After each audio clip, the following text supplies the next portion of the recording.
Hello, hello, hello, and welcome to the 10th episode of Mixed Media Reviews Season 2. My name is Kelsey, and today I'll be talking about, a few book series that I have been reading. And this week's books are the Murderbot Diaries by Martha Wells, the Lunar Chronicles by Marissa Meyer, and the Crave series by Tracy Wolff. Today's episode is going to be a little bit different again, where I'm just going to be talking about a few series that I'm currently reading.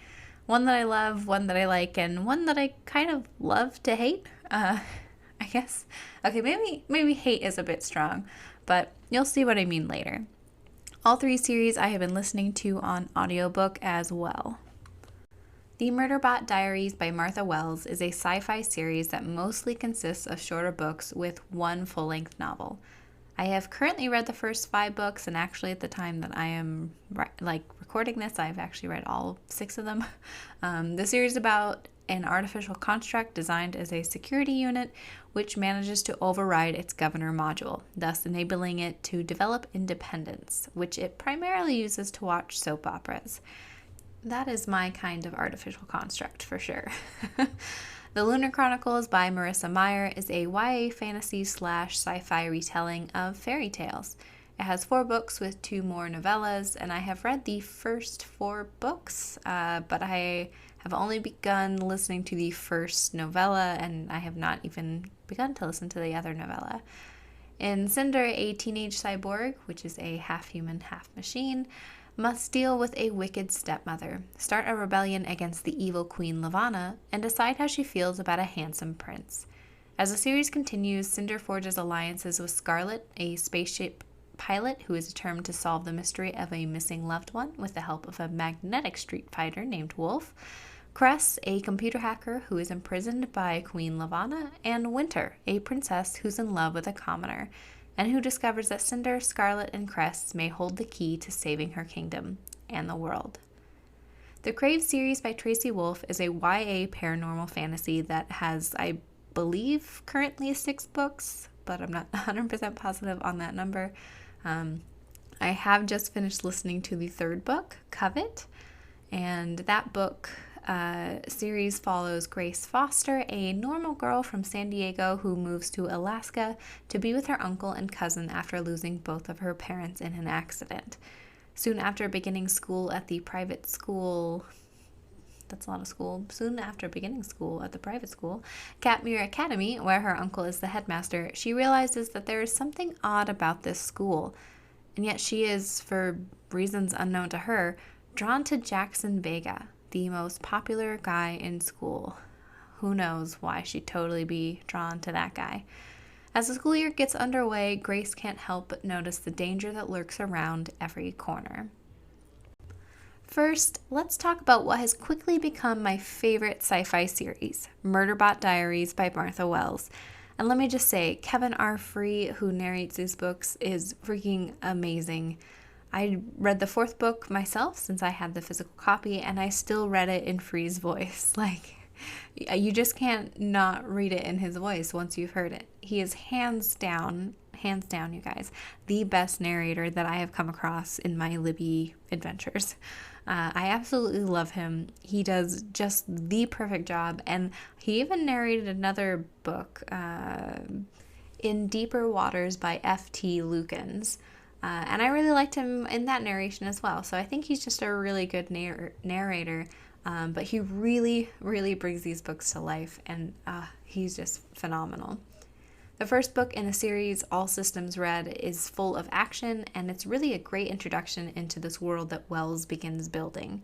Followed by Artificial Condition, Rogue Protocol, Exit Strategy, which is the physical book that I have, Network Effect, which is the longer full-length novel, and finally Fugitive Telemetry, which I just finished. I think there may be more, though. I'm really hoping that this is a series that she continues, especially Network Effect seemed like it could have the potential to spawn a new series. So I'm really, really, really, really hoping that we do get more in the next day or however long it takes to write a novel, whatever. I just really hope we get more of them. I love every single thing about these books. Murderbot is an amazing narrator himself. I love I love how much it loves to watch its media and how it can't seem to stop itself from caring about the safety of its humans. He's always talking about my humans, which is really cute. I also really love the way that the stories connect to each other. Each book is kind of a separate, self-sealed adventure, but there's this overall story that kind of links everything together, and it's a really good story. But also, I really like these side adventures that he kind of goes on. Wells is a great writer. These books constantly make me laugh out loud, which is honestly pretty rare for me when I read. I feel like I'm very, caught up in myself or in the novel, and I don't really laugh a lot when I read. It's kind of like when you read a meme that's funny, but you type, LOL, like you didn't really laugh out loud, but you thought it was funny. That's typically how I read, but Murderbot Diaries, I genuinely was laughing often and out loud. And I am sure that Free has something to do with that and very much helps with the way he speaks and his tone of voice. Wells is just a really good writer, I think. She's really good at writing the action sequences, at creating suspense. Everything just makes sense to be told from Murderbot's perspective, including having the bits between dialogue, since it can obviously have these thoughts at a much faster pace than a human typically can, so it doesn't throw me off that he's just been having this tangent of a thought for 3 paragraphs or something, because he processes it really fast. So of course the human's not going to notice that he's been, off thinking of something else. It also makes a lot of sense that we get some descriptions about the other characters, but it's more of how an artificial construct created to manage security would describe them rather than a human narrator would. And I really like the bits when they're in a ship or a transportation hub or a planet. It's not super detailed like a human may describe things, but it really works well. Everything about these books work, like I said, and I keep saying, and I just cannot stop raving about them. I absolutely love these books. When my husband and I were in Seattle a few years ago, we were in a bookshop, of course, and he picked up this random book for me, and I thought it looked cool, and it was short, so I figured, sure, let's go for it. I'll purchase it. Sounds like a good plan.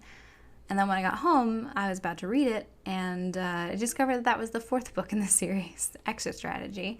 So when I discovered how much I liked reading audiobooks, I decided that this was a great chance for me to finally pick up those audiobooks instead of purchasing the whole series. And I'm so glad that I finally did it. I do kind of want to go and purchase the physical copies, but I really, really loved the audiobooks, and just in general, I love them, and again, I can't stop telling people or gushing about this series, so you should go read it if you haven't, because they are phenomenal. I think everyone will love them. I really enjoyed reading the Lunar Chronicles by Marissa Meyer. They're light and fun, but they have a little dark bits, but it's still a fun story, I think. I really like the retelling of fairy tales in general, and I think Meyer does a really good job in doing these retellings. The first book, Cinder, is of course Cinderella. The second, Scarlet, is about, Little Red Riding Hood. The third, Cress, is Rapunzel, and the fourth, Winter, is of course Snow White. I really, really loved how she was able to connect all of them together and find bits and pieces to abstract and kind of play with. There's some things that maybe are a bit more literal to the fairy tales, and other things where you're kind of like, oh, okay, I can see how that could play into this or tie together. And the way she was able to weave all of those fairy tales together, I think she did it in a really clever way. Bravo, Myers. The writing was also pretty good. I think overall, there were of course some minor things here and there that annoyed me, but overall I think she did a really good job of creating this world, of creating individual characters, of creating, some villains and some heroes, and yeah, I don't think it was, super YA, but of course it was still firmly in the YA category. I also sometimes felt like Cinder was just kind of stumbling through the entire story, constantly failing and then succeeding almost accidentally when it was needed. I know in the last book, Winter, it just really felt like she didn't accomplish much until she like absolutely had to at the end. Not trying to spoil it if you haven't read it yet, but there's something that she discovers that I felt she went from being kind of in denial to fully embracing it. And then randomly overnight it happened that she was embracing it and then just was like really gung-ho about it. It felt a little bit odd to me. And then again, like at the end, she suddenly had like all this knowledge about it and it just felt weird. And I don't know if that was part of it was reading it in audiobook that, you know, I don't pick up necessarily all of the words sometimes, and maybe there was, you know, more to it than that. But for me, I just felt like the biggest thing that kind of annoyed me was that she wasn't really good at doing the things that she was doing until, you know, she had to, and then she just kind of failed successfully, if that makes sense. It's also a little bit odd that everyone seemed to be coupled up, and I get that when you have all of these characters and each book is more like a shift in main character almost. I get that there was probably this impulse to create a happy ending for each of those characters in each of those books, but it was like every single one of them somehow found their true love super quickly, and then the story almost focused more on that than the fact that, you know, there's super high stakes involved. So that was a little bit odd, because when you knew when a new character is introduced, if it was, you know, oh, that person, okay, well, they're probably going to get together, and you were probably right, because there was so much everybody's partnered up, and it was a little bit odd. I will say that I thought the ending was pretty nice, because it didn't seem to put like a neat little bow on everything. Just a bow that we could, you know, be happy with ourselves with. It was satisfying enough, but it wasn't, you know, everything is wrapped up and this is the end. It still kind of made it feel like how fairy tales don't end, you know, or fairy tales end with a happy ending, but really it's not like, oh, they lived happily ever after, but this is like, you know, the beginning of their lives kind of a thing. It felt more like it was the beginning of their lives kind of a thing, and not just like, oh, they're together and everybody's happy and everyone lived in the end, you know? So I liked that. I liked that it was more open-ended, I'll say, and we had some good resolutions, but it was still like, well, some things could be up in the air and you don't know how things might go. And it also could probably open up to a adult series or something later on where we see them and meet with them, you know, further in the future in their lives.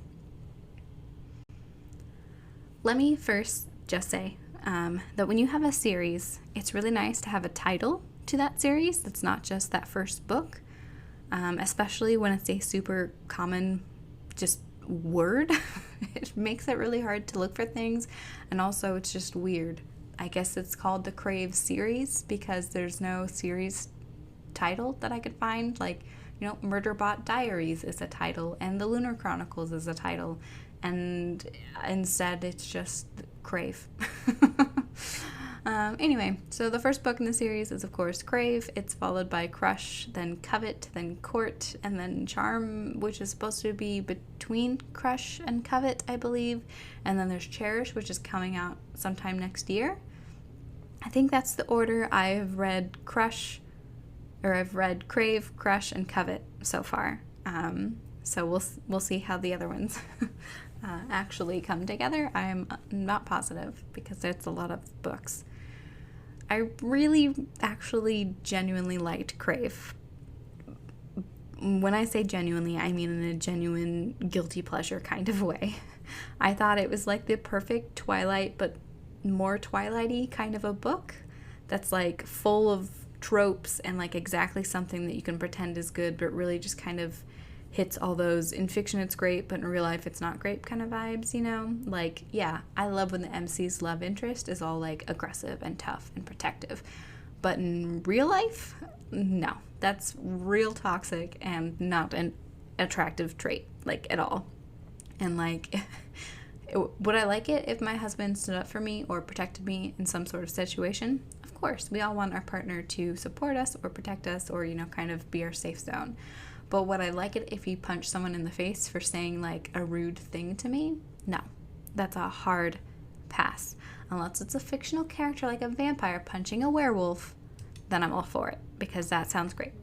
Crave also kind of felt like it was almost tongue-in-cheek, like it was aware of the tropes and it was playing up the tropes because they were so like saturated in it.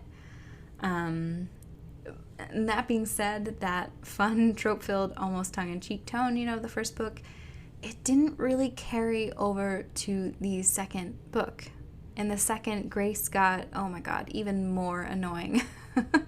And it has made this series less enjoyable as each book passes by. It was really hard to get through this last one, and it took me a really long time to listen to it because it was hard to just want to listen. She kept getting upset in every single, in, I guess that was Crush is the next one, right? But she kept getting upset that Jackson was like protective of her and didn't automatically go with the plans that she'd come up with, even though she'd literally just showed up in this like completely different paranormal world and hadn't been alive for like a couple hundred years like some of the other people, like Jackson. And like obviously you're not really an equal at that point. And it wasn't until the third book that the thought even crossed her mind that maybe she wasn't Jackson like his equal at the time. Like, freaking duh. How dumb can you be to think that you're literally like a week into knowing that vampires exist and you're going to tell a 200-year-old vampire what it's like to live in that world? No, you're not equal. And obviously he's going to fear for your life that you're going to die because you're a weak little human being. And yet, literally the third book is when she's like, oh, maybe we weren't equals. Freaking yeah. No, you are not equals at all. You still aren't equals.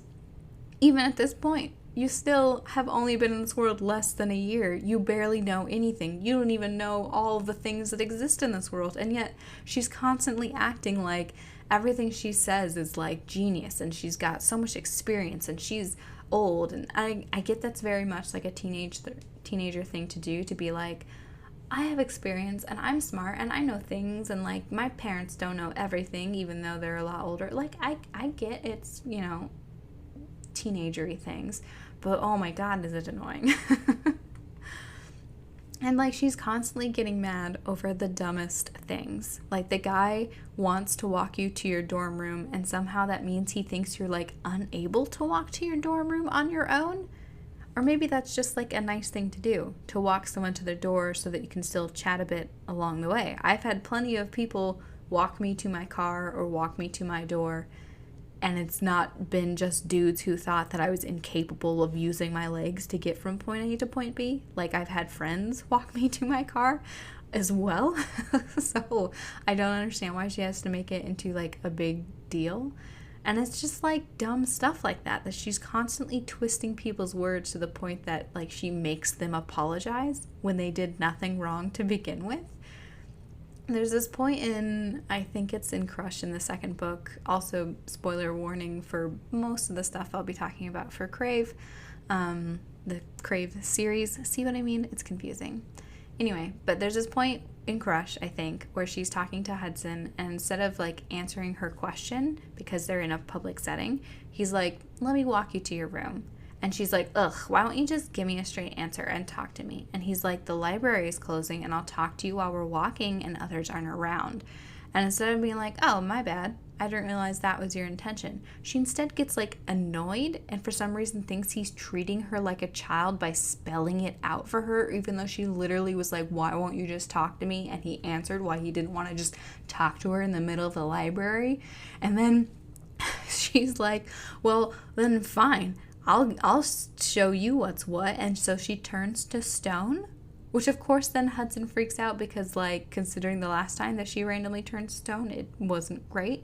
And then she realized that he's freaking out, comes to the same conclusion, oh, it's probably why he's freaking out, becomes human again and is like, oh, I did that to teach you a lesson.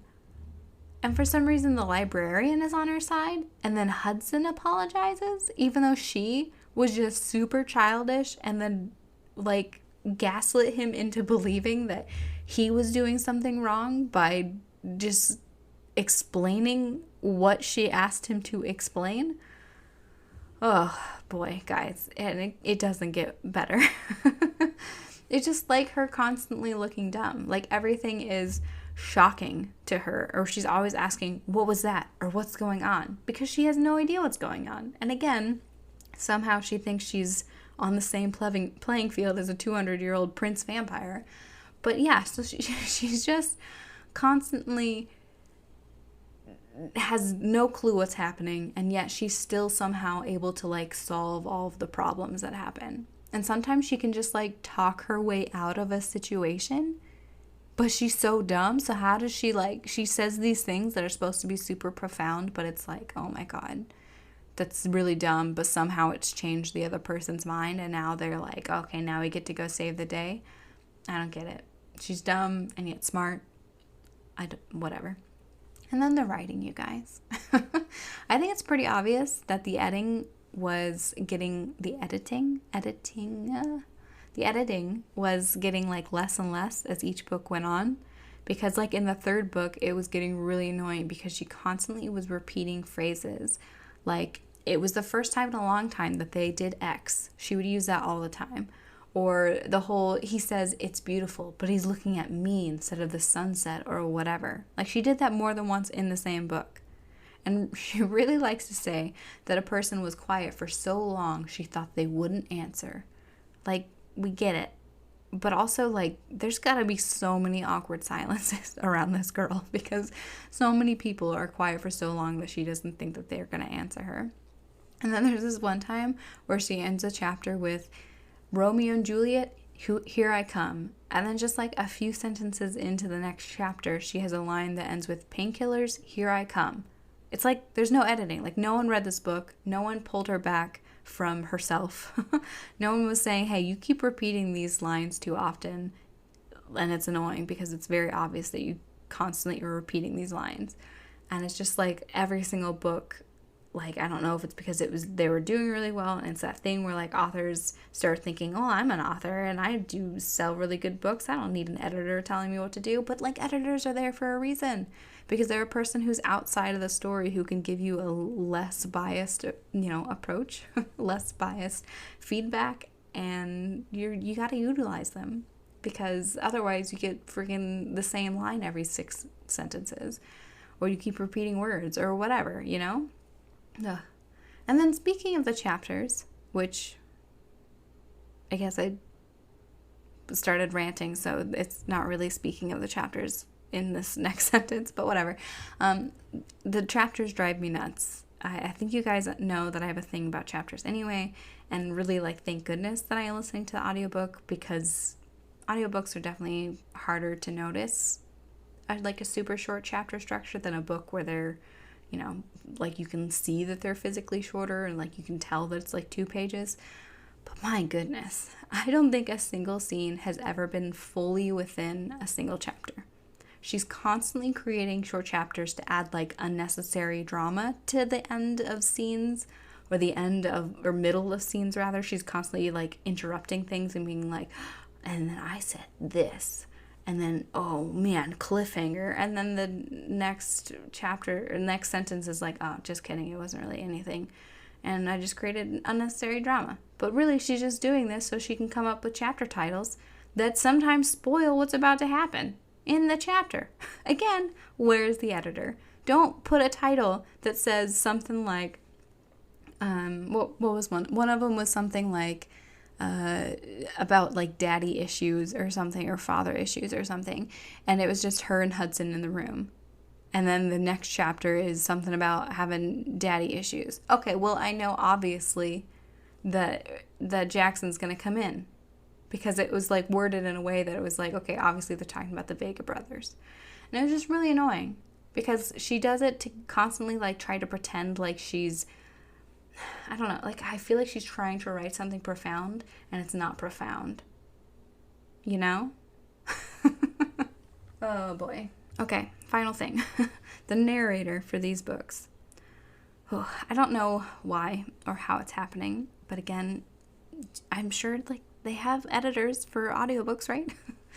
But she constantly pronounces words in like the weirdest, most incorrect, most odd way.